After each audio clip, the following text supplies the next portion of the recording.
Hi, Reverend Grace here. So I am somebody who I imagine things in pictures. I'm a very visual person.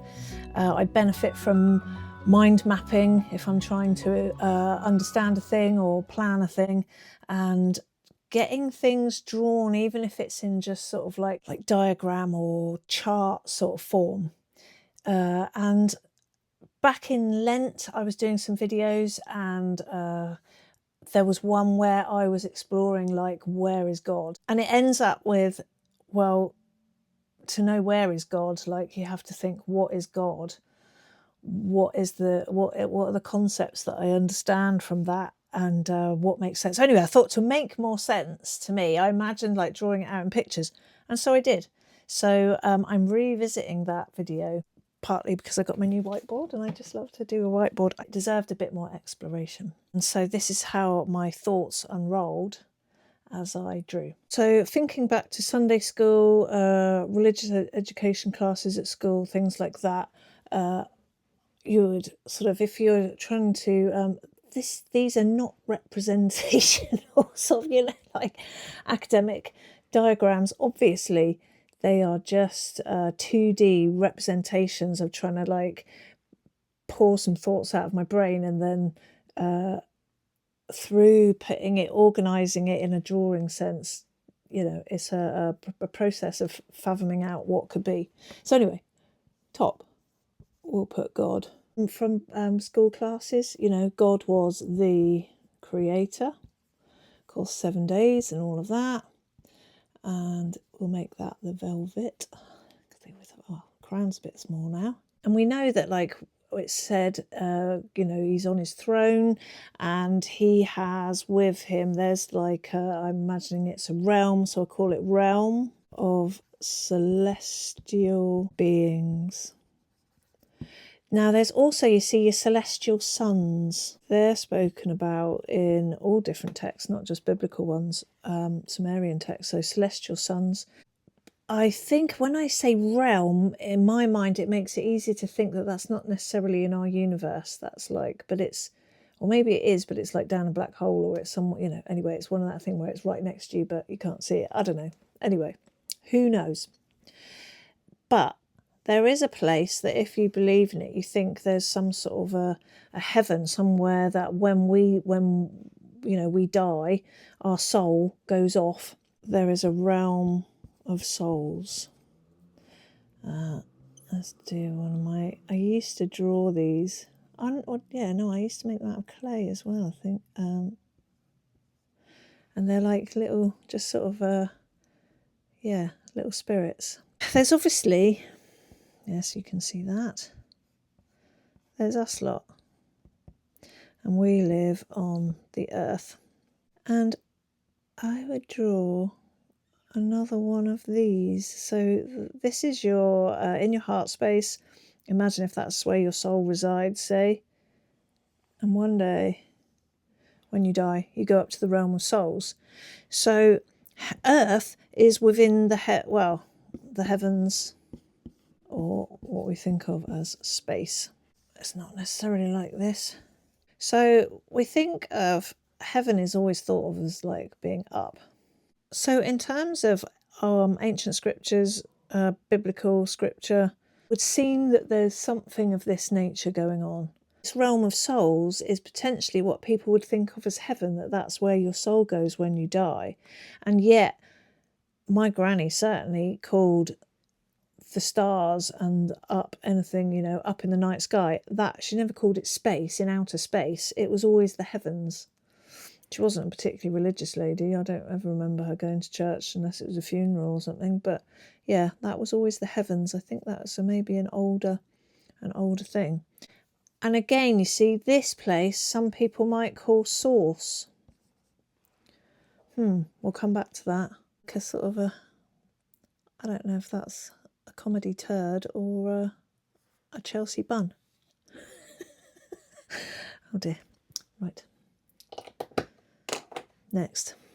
So in the Jewish Kabbalah, there is the tree of life. So we start at, looks like Keter, and you end up down here. This is like, I think this is the earthly realm one, and you follow spiritual path and prayer and this and that, and you're working your way back up.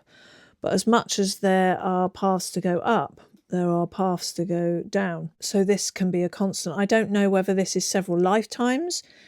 I would imagine it probably does. There would be an element of it not tying in with, but having a similar, there's bound to have a similarity to samsara and the path of reincarnation. I don't think you're just going to get it first time.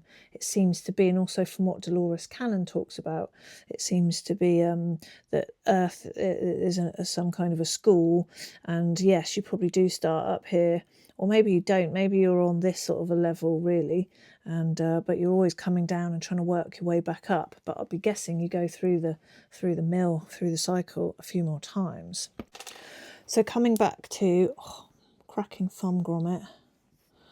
God, the creator, at the top. In more detail. Now, this is according to, well, I just Googled it. And this is what it tells me. I'm sure it's ever so reliable. This is the seraphim, the cherubim, and thrones. I think it's thrones that is the one with the like... or maybe it's one of these two. They're not quite as adorable as you see on the Christmas cards, but is it thrones that has the 4 faces, can see in all 4 directions? And yeah, bit weird sounding.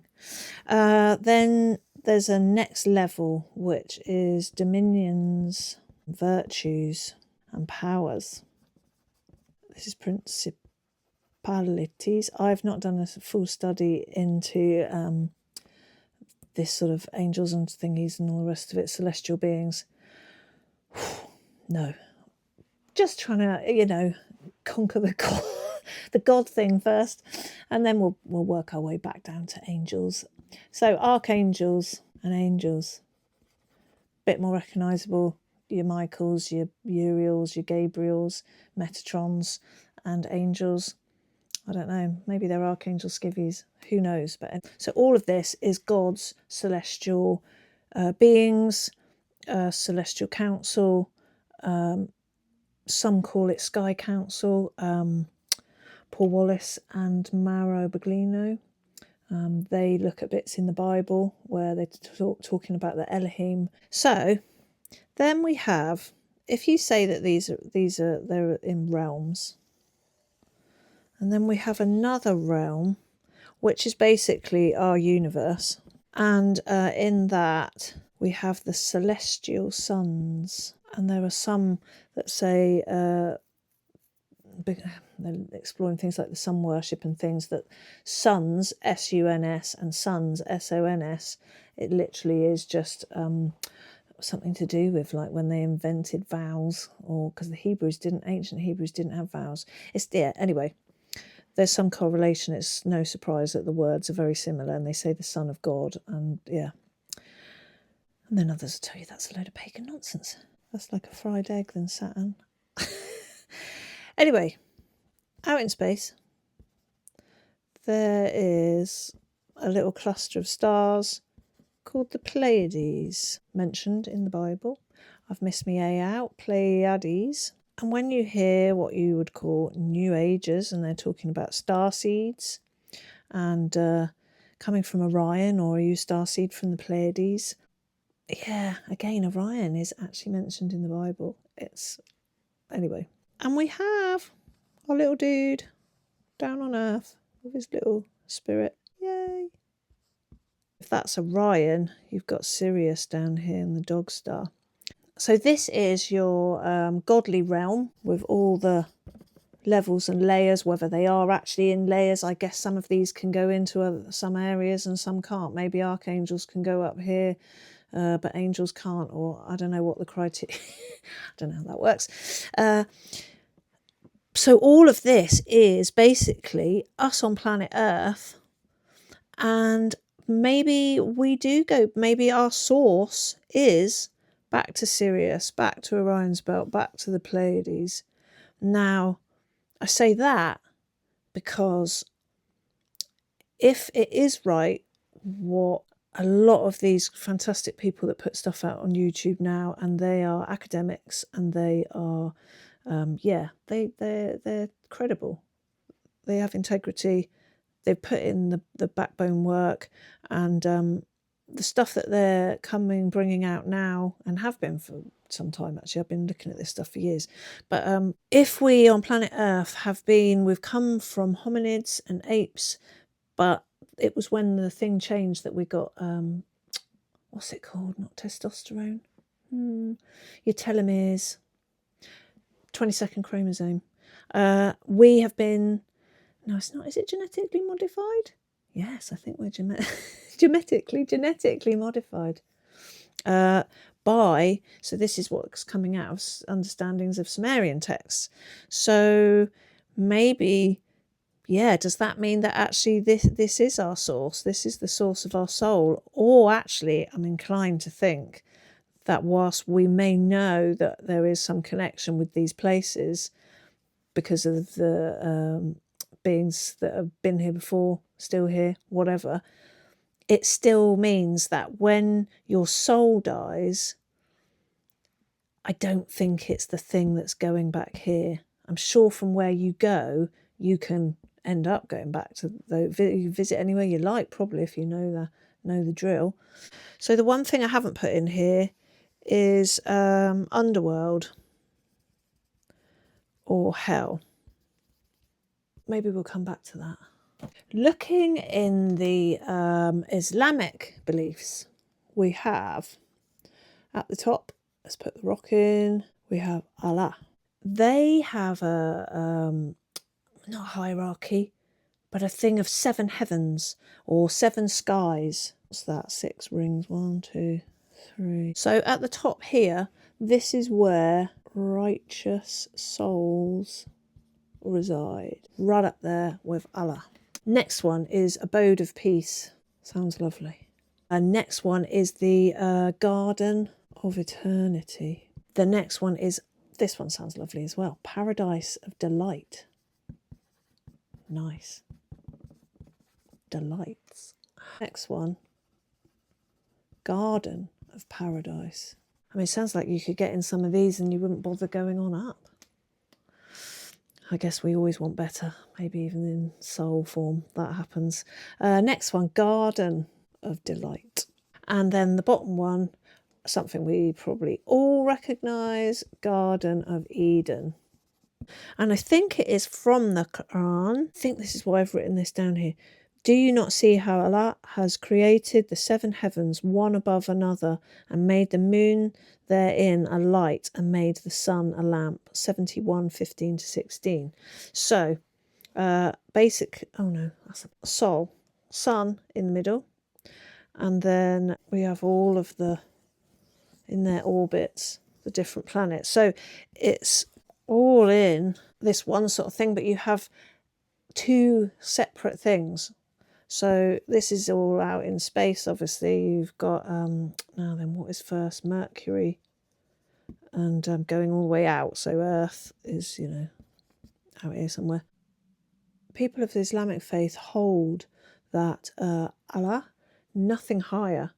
Allah is the one God who is the creator, the designer, and the sustainer of the entire universe. The same way that we have these cherubim and seraphim and thrones and principalities and all the rest of it. They have these different sort of realms. Now, whether they're levels that we all pass through. Okay, so next one. So this led me to thinking about the creator, about creation. And so for many, this is known as the Big Bang. That's the thing that the scientists, they called it so, but there's other ways that this is named. First spark. Spark to me suggests energy. It also suggests light. So yeah, it's power and it's photons. We could also call this creation source, which usually ends up just being called source. And I never forget a Matthias de Stefano video, and he is talking about his rememberings of like way back when, literally like this is past lives beyond past lives, but he remembers being there at that point. Now that's either because he really does remember it. He's definitely, there's something about that guy. You see it on through the screen. Either he really is remembering something as if he did live it, or he has been blessed with being given a download as if he really remembers it, because the way he talks about it, he's so clear and he gets his words together a lot better than me. Maybe he's had a bit more practice. I don't know. But anyway, he talks about this thing of there being like one, like it's a cell, but it's consciousness itself. It's the something and nothing of all, and then it wants to witness itself, so it splits, and then that splits again, and that splits again. So like when our cells form, when we're first conceived, it's that's how I imagine it to be, like that. So we have the first spark, Big Bang, creation source, whatever you want to call it, and it splits apart and forms a second part of itself to witness itself. So let's say that this is God, male, female, and then these two are witnessing each other, and then it goes through this thing of splitting and splitting, so it comes into a third thing, which then splits on and on and on. It keeps splitting and splitting and splitting until you have I don't know if there are more dimensions. I think he definitely goes up to 12. And so what is forming here is the celestial heavens, because arguably this is pure consciousness. That would be the other thing to call this, pure consciousness. I don't know why I'm writing that. I can't even spell it, and I'm sure you know exactly how to spell pure consciousness. Good grief. Because this is this is the source of it all. This is the first start. So everything here is, it's another, what do you call it? It's a fraction or a fractal of pure source, original consciousness. And then as things form out, because I'm imagining, if evolution really is true, then I'm not sciencey enough to fully understand all the arguments on that. I think maybe it does work until you come unstuck on humans, and that was the thing, because we're supposed to be genetically modified. I think that's how you put it, by people from outside of this planet. So then it strikes me that you've got an angelic realm forming. Maybe this is a mix of your angels, but also human souls as well as ET souls, because remember, take us back to Orion, Pleiades, and who knows where else. And so that puts us in our universe space. There's our little dude. Hi. On planet Earth. He's getting very cold feet on Iceland. But then also we have, if the Sumerians and all of those texts are completely right, then we have other people on other planets, and their souls are going up into the angelic realm. Or maybe not. Because maybe there is, I still haven't quite got to grips with then, underworld or hell. Now, I'm not entirely sure that these are the same things. Maybe in some cultures they are. It's come out of different terminologies or belief systems. Hell is certainly, it's an odd one, because some people say, there's no mention of it in the Bible. And yet there are other people say, people that have had Marian apparitions, the young girls in Rwanda. I think one or two of them, and I also think actually it happened to the children in Fatima and maybe Medjugorje as well, that they were shown a realm that was beautiful and heavenly, and they were shown realms that were what you would imagine and describe to be hell. Now, in the Fatima case, I think that was actually, they were witnessing projected to the future images of the atrocities and the just like disrespect for life in the World War One, which was around that time. I'm not sure, but the underworld, Greek mythology and all the rest of it, is this a place that's actually within the earth? Is this just another realm? Like you got your purgatory and all that sort of thing. It strikes me it's some sort of purgatory. But maybe it's just another, not necessarily a planet, but another realm in space that is not a great energy realm to be in, maybe. Maybe, well, hey, maybe the world is flat and there is an underworld over Antarctica. And maybe that's not a great place to be. Maybe secretly it is the great place to be. I think equally, ultimately, I think as much as you can make heaven on earth for yourself, I think you can make hell on earth for yourself. I think this is living with human choice and not always being so careful with our choices, perhaps.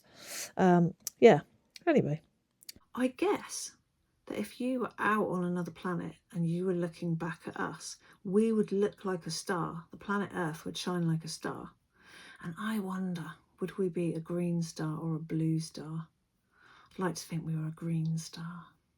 So next, thinking about creator, creation, first spark. So if we put the dot in the middle and we say this is Big Bang and everything is stretching out from that, but I'm going to do this in circular form. So do we say that God is at the centre of everything? So this is the source of creation. So that would make this the godly realm. So in which case you would have to have your celestial beings and suns would be in the next realm. And then coming out from that would be humankind, your ETs. So then the next realm perhaps is the dark realm. Because it strikes me that there is some sort of a light-dark battle going on. But we do have good forces near us. So maybe we are stuck in the middle. Or maybe these two aren't separate. There are dark realms within our realm here. Yeah. And then this is creation, the creator. Because when it's the Big Bang and you show... I've got a diagram in a book and it's like this. So this was the point of the Big Bang and everything is extending out from that. But we're looking like down into the bell, I don't know, end of a butternut squash, that sort of a shape. So yeah, everything is coming out from this. And this also would fit because this is what came first. This came first, obviously, second. So in the before humans, way before humans, and maybe way before ETs even existed, maybe this is where you had the creator realm and I know I've put God and celestial beings in here, but they are... this pervades through everything. It's dragging it out. It's going on further, creating more. It's the pulse of everything, keeping everything going. This was, especially if you look in Pistis Sophia, is it? That Sophia, so she was the feminine side, way back out here in the billions and billions of years ago. And she wanted to create herself, create something herself, and so she created the demiurge, and through that is where the more sort of darker side of things come. Now whether that there's some truth in that or whether that's just another story to make women look really crap again, I don't know. Seem to get it in the neck all the time, even, God. So yeah, so this is when the dark, and I know it's polarities and the rest of it, but whether this is just as it is in our bit where we're on planet Earth here, and we're experiencing the dark light because it's really happening around us, or whether it's partly our living experience because this is Earth School and that's how we're meant to learn. Because if you don't have a comparison of everything, if everything was homogenous, however bad those experiences, God knows there's some awful things going on in the world, and there always has been. But humans don't lose hope. Humans always have the potential to turn it around. And maybe we are just in the Vedic cycles and, you've got to go right through the washing machine to come back up the other side and have learned and be your conscious extended and everything's all good. And it sort of explains the light dark thing and the fact that we are almost separated from that creation by this dark realm that's built up here. Maybe. But what if? So what if the dark realm was in the middle? Now, when I see it like this, I don't like to think that this is the core.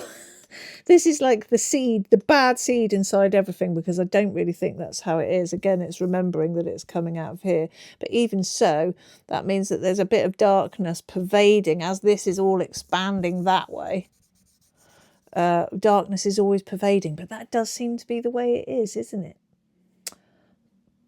That's for us to deal with and learn and all the rest of it. So we might be quite close to the dark realm. The dark realm is still the point of creation. And when I think of Dolores Cannon, the work that she does, and she used to do all these talks. You've seen that lady? Oh, she looks like your typical apple pie making American nan, and she used to sit on a wing chair on a little rug and do these amazing talks, and years of just interesting stories and experience. And she talks about backdrop people. There's another guy, there's an English guy, he says a similar thing.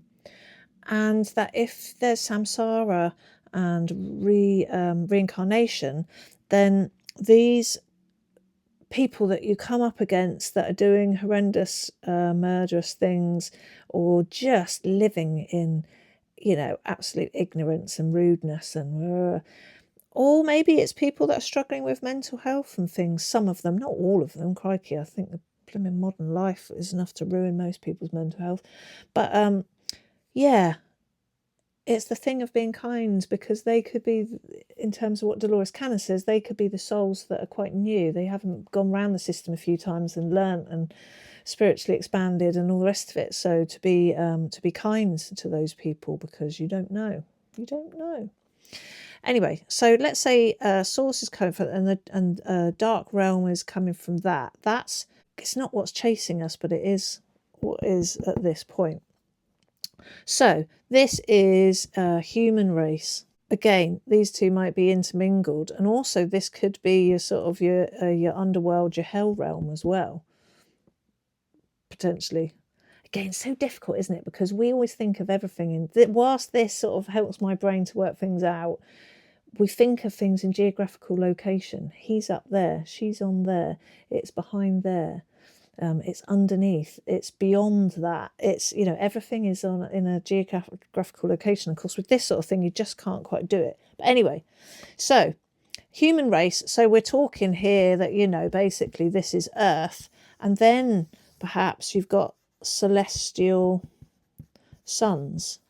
And this is the universe, Milky Way. This is our galaxy and all of those galaxies beyond. Because if celestial suns, and I haven't got to the root of this, but if celestial suns are actually part of the Sky Council, which are, say, the ETs that are coming to this planet, genetically modifying us, and then potentially having contact with us ever since, and potentially still being on this thing, so on this earth, or under the sea or something, then maybe that's who the celestial suns are. But then the celestial beings, or actually whether in celestial suns this is also, if they would be your masters, your Saint Germains, your Marys, don't know. Or are they in the celestial beings category? Because out beyond that, we're getting to the Godhead. And out beyond that is the Creator.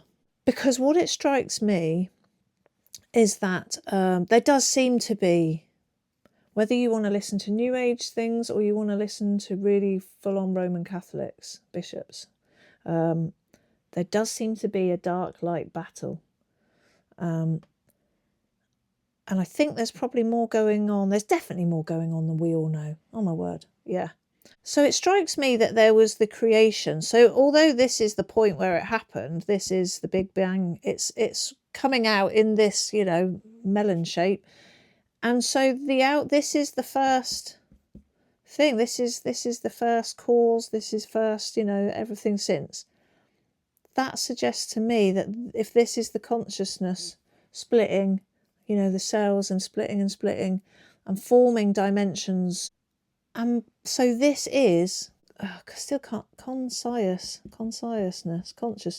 That is the creator. That is the creative force that is still going on and creating today, and it encompasses all of everything within. So that would fit. The Godhead. So then it makes me wonder whether when we think of a God, and okay, the Bible has definitely made this a thing. Maybe it's my conditioning, and it's so hard to get rid of that conditioning that there is a God. But it does make sense that there would be somebody of some higher consciousness who's in charge. So maybe God is actually creation forming itself into God, in the sense that we then hear in the New Testament that God is forming himself into Jesus. Now, that's expressing himself in the world as the man that we call Jesus, Yeshua. I mean, that's a whole nother video there. So I'll park that one for now, and we'll come back to that. But so, yeah, this is almost like you've got the Trinity. Consciousness, pure source, is the creator. The creator expresses itself in not necessarily human form, but in, maybe that's where souls and spirits, and in that form, light being, whatever, there's the God. And under that, this is the sky council that the God is the head of, with celestial beings, be they archangels, dominions, cherubim, seraphim, and all of that. Because the thing is that you see that and I know in the this is what Paul Wallace and Mara Baglino talk about, is that the Elohim are these celestial sons, and they are in our, literally geographically, in our universe space. Yeah, this is so it's it's still not a done deal here, obviously, and it's not anyway, is it? Because crikey, none of us can prove any of this. But why do we need the proof? What this does for me is I don't need to prove it to myself or anyone else. It's just I like to toy with the ideas and have a good think through what is most logical and what innerly, what deep inside me really makes sense. That's what it comes down to. And in you, maybe if you found it easy drawing something like this, then to place your thoughts, no doubt you'll have it in the back of your mind that that's not necessarily a geographical space. But yeah, I found that this does help me to contemplate these things. And that's basically the sense that where I'm at the minute, is that there was pure source consciousness, the creator. And the creator, in amongst creating all the other stuff, and it's not that necessarily Godhead came next. Maybe the universe was forming, maybe dimensions were forming, all that sort of stuff, because that of the splitting that Matty de Stefano talks about is in amongst all of that process. There is the Godhead. God is created, the direct expression of pure consciousness. And then down the line, when you've got this galaxy and this universe and these things, and there's other beings populating other planets and star systems, I possibly think maybe they're the celestial sons. Some went good, some went bad. We've certainly had in the Sumerian text, there's different experiences for benevolence and malevolence from the people that came to Earth and created us. And then, yeah, from the Godhead into our world, I say into our time, because this is a guy who's like just a bloke. And but he was the direct, the expression of God in human form on this planet. Good old JC, still very much alive on the planet today in very many ways. So, yeah. And I can't forget good old Bill Donahue, the American guy that was recording great videos back in the 90s, and they are so being enjoyed by people today on YouTube. It's great. It's really good to see. People are like, oh my God, you've been here since the 90s and I'm only just finding you in 2024 or whatever. It's like, wow, yeah. So he's a crazy guy, but he's really cool. But one of the things, he researches all sorts of stuff. Whatever he says to the people in front of him, he doesn't want to put it out there unless he's like gone and found the facts, the things that back it up. And some of it is like not necessarily, well, some of the, so there's the things that he's proposing, but then he does find stuff that sort of alludes to it or backs it up or outright, or and he has this thing about, and I can't remember if it's star or planet, 4555 I think it is, and he found all, you've got to try and find the videos on it. He found crazy stuff on that. It's so great. And he, basically, if you want to know where God lives and you want to put a pin on the map, then you go and find planet or star 4555. I don't know if that makes any sense to you at all, and as I say, do with that what you will. I just got, those little shivers. Just think for a minute. And here you're sitting here. You may know where God lives. You may have his address.